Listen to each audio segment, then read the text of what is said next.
আসসালামু আলাইকুম, কি অবস্থা সবার? আশা করি অনেক বেশি ভালো আছো। আমি আব্দুল কাদের আজকে আবারও চলে আসলাম তোমাদের সামনে তড়িৎ বিশ্লেষণের লেকচার 5 নিয়ে।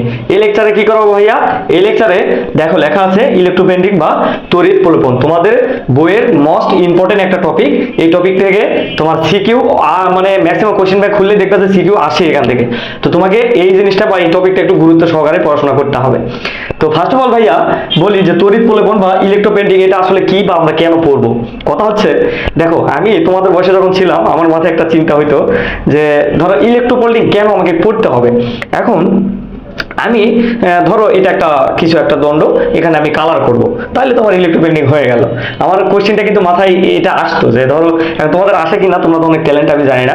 ধরো এটা এই দ্বন্দ্বটা ধরো সাদা, এখানে আমি কালার করলাম, তাহলেই তো হয়ে গেল। মানে বাজার থেকে একটা কালারের কৌটা পাওয়া যায় বা হচ্ছে রঙের যেগুলো কৌটা পাওয়া যায় ওগুলা দিয়ে আমি কালার করলাম, তাহলেই তো ইলেকট্রোপেন্ডিং হয়ে গেল। তাহলে এখানে আর মানে অতিরিক্ত বা এগুলো করার কি দরকার।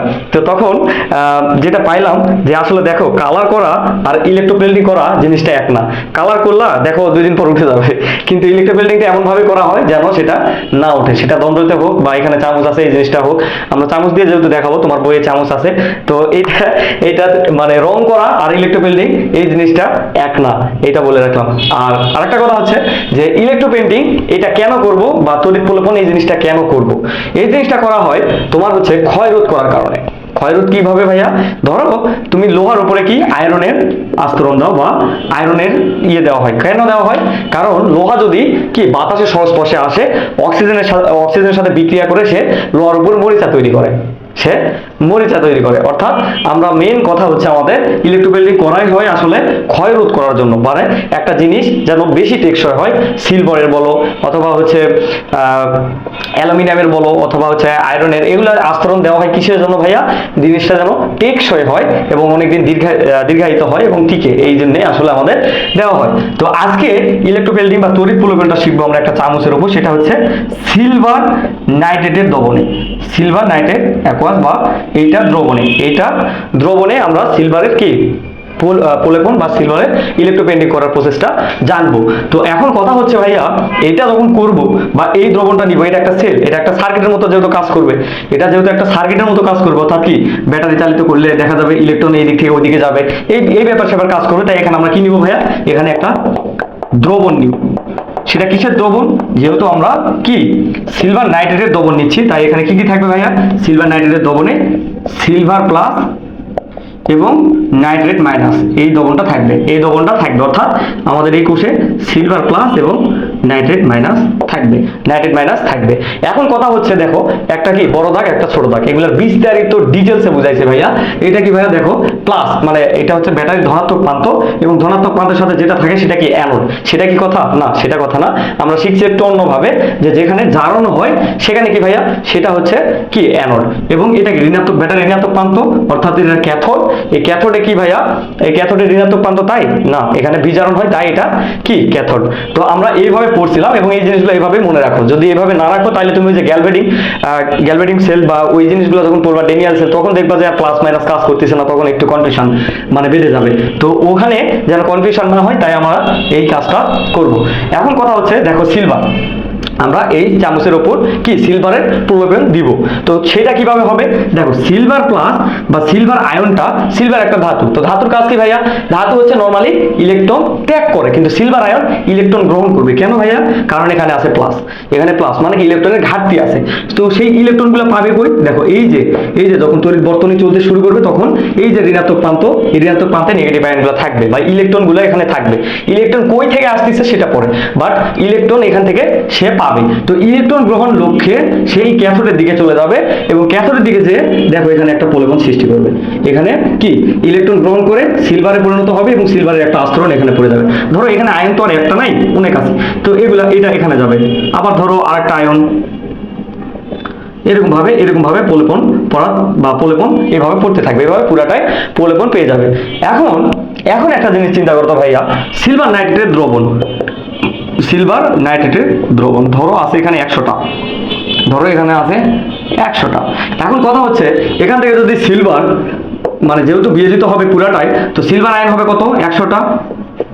আবার ধরো নাইট্রেট আয়নও তৈরি হবে 100টা। এটাও হবে 100টা, যেহেতু পুরাপুরি কি ইয়ে হবে, পুরাপুরি বিয়োজিত হবে, তাই এইটাও ধরো 100টা, এটাও ধরো 100টা, এমনি আমরা ধরে নিলাম, কয়টা হবে সেটা জানি না, বাট ধরে নিলাম বোঝার ক্ষেত্রে। তো এখানে দেখো তো, এখানে যে সিলভার চলে যাচ্ছে, এখান থেকে সিলভার যে চলে যাচ্ছে, ধরো এখান থেকে 2টা সিলভার চলে গেছে, 2টা সিলভার চলে গেছে, -2, 2টা সিলভার চলে গেছে। এখন এই যে নাইট্রেটের তো কোনো পরিবর্তন হলো না, এখানে কি নাইট্রেটের কোনো পরিবর্তন হয়েছে? নাইট্রেটের কোনো পরিবর্তন হয়নি, কিন্তু এই বর্তনীটা যদি ব্যালেন্স করতে চাই তাহলে কি এখানে সিলভার এই যে ঘাটতি ঘটলো, এটা কি দিতে হবে না? বলো তো, এটা কি দিতে হবে না? এটা 100% দিতে হবে, না হলে এটা ব্যালেন্স থাকবে না, বর্তনীতে বন্ধ হয়ে যাবে। তো এখানে এই যে অ্যানোডে আমরা কি করব ভাইয়া, যার দ্রবণ দিব, যে ধাতুটা যে ধাতুটা কি প্রলেপন দিব, সেই ধাতুটার দণ্ড নিতে হবে আমাকে। যেহেতু এখানে আমি সিলভারের নিচ্ছি, আমি যদি আয়রনের প্রলেপন দিতাম তাহলে আয়রন নিতাম, যদি কি অ্যালুমিনিয়ামের প্রলেপন দিতাম তাহলে অ্যালুমিনিয়াম নিতাম, অর্থাৎ যেইটা প্রলেপন দিব সেই ধাতুটা এখানে নিব। তো এই ধাতু কি অ্যানোডে থাকতেছে, তো এই অ্যানোডে যখন আছে, একে কি একটা পরমাণু না, একটা সিলভার একটা পরমাণু, তো পরমাণুর ধর্ম কি, বা হচ্ছে ধাতুর ধর্ম কি? ধাতুর ধর্ম কি ভাইয়া? ধাতু ইলেকট্রন ত্যাগ করবে, অর্থাৎ এখানে যে আয়রন আছে, সিলভার আছে, এখানে যে সিলভার গুলো আছে, এই সিলভার গুলা কি করবে ভাইয়া? সিলভার ইলেকট্রন ত্যাগ করবে, সিলভার ইলেকট্রন ত্যাগ করে সিলভার আয়নে পরিণত হয়ে দ্রবণে ব্যাক করবে। এবং এই যে এই দুইটা যাবে, দেখো এখান থেকে যে ইলেকট্রন গুলা ত্যাগ করবে, ওই ইলেকট্রন গুলা এই বর্তনী দিয়ে এখানে এই ইলেকট্রন চলে আসবে। দেখো ইলেকট্রন চলে আসছে, কিন্তু এখানে ইলেকট্রন এই ইলেকট্রন যে ত্যাগ করবে এই ধাতু থেকে অ্যানোড থেকে, ওগুলাই ব্যাক করবে, এবং যে কয়টা ঘাটতি ঘটতেছে এবং সে কয়টা ইলেকট্রন বা সে কয়টাই সিলভার প্লাস এখানে চলে আসতেছে। আশা করি পুরো ব্যাপারটা তোমার ক্লিয়ার হয়েছে। যদি ক্লিয়ার না হয় তুমি আরেকবার ভিডিওটা দেখবা। অর্থাৎ আমরা যদি একটু বিক্রিয়াটা দেখার চেষ্টা করি। ক্যাথোড, দেখো ক্যাথোডে কি ঘটতেছে, সিলভার আয়ন কি একটা ইলেকট্রন গ্রহণ করে সিলভারে পরিণত হচ্ছে এবং সিলভারের প্রলেপন তৈরি হচ্ছে। এবং অ্যানোডে কি হচ্ছে ভাই? অ্যানোডে কি হচ্ছে, যেই সিলভার আয়নটা এখানে চলে গেছে, সেই সিলভার আয়নটা কি আবার ঘাটতি পূরণ করতেছে, অর্থাৎ সিলভার একটা ইলেকট্রন ত্যাগ করে সিলভার প্লাসে পরিণত হচ্ছে। এখন আমরা একটা কথা বললাম যে জারণ বিজারণ। দেখো জারণ মানে কি? জারণ মানে আমরা মডার্ন কেমিস্ট্রি হিসাবে বলতে পারি কি, জারণের যদি জারণ মানের যদি মান যদি কমে তাহলে বিজারণ, আর জারণ মান যদি বাড়ে তাহলে হয় জারণ। তো এখানে দেখো এখানে প্লাস আর এখানে জিরো, মানে প্লাস থেকে জিরোতে গেছে, তার মানে কি কমছে। তার মানে কি কমছে মানে কি ভাইয়া? জারণ মান কমছে মানে বিজারণ, মানে কি বিজারণ। আবার দেখো সিলভার এখানে জিরো এখানে প্লাস, এটা কি? এটা বাড়ছে, জারণ সংখ্যা বাড়ছে, তার মানে কি ভাইয়া? অ্যানোডে হয় জারণ, অ্যানোডে হয় জারণ। আশা করি ব্যাপারটা ক্লিয়ার। তো তোমরা যদি এখনো না বুঝো, জাস্ট কি ভিডিওটা আরেকবার দেখো, ইনশাল্লাহ ইন ডিটেলসে বুঝে যাবা। তো ক্যাথোড অ্যানোড এই জিনিসগুলো যদি ক্লিয়ার না থাকে তাহলে তুমি আগের ভিডিওগুলো দেখলে আশা করছি এই জিনিসগুলো নিয়ে তোমার আর কোনো প্রবলেম থাকবে না। তারপরে যদি কোনো প্রবলেম থাকে অবশ্যই ভাইয়াকে জানাবা, এটা সলিউশন করার দেওয়ার চেষ্টা করবো। তো এরকম ভিডিও পেতে কি ভাইয়াকে ফলো করো। দেখা হবে নেক্সট ক্লাসে। সবাই ভালো থাকো, সুস্থ থাকো, আল্লাহ হাফেজ।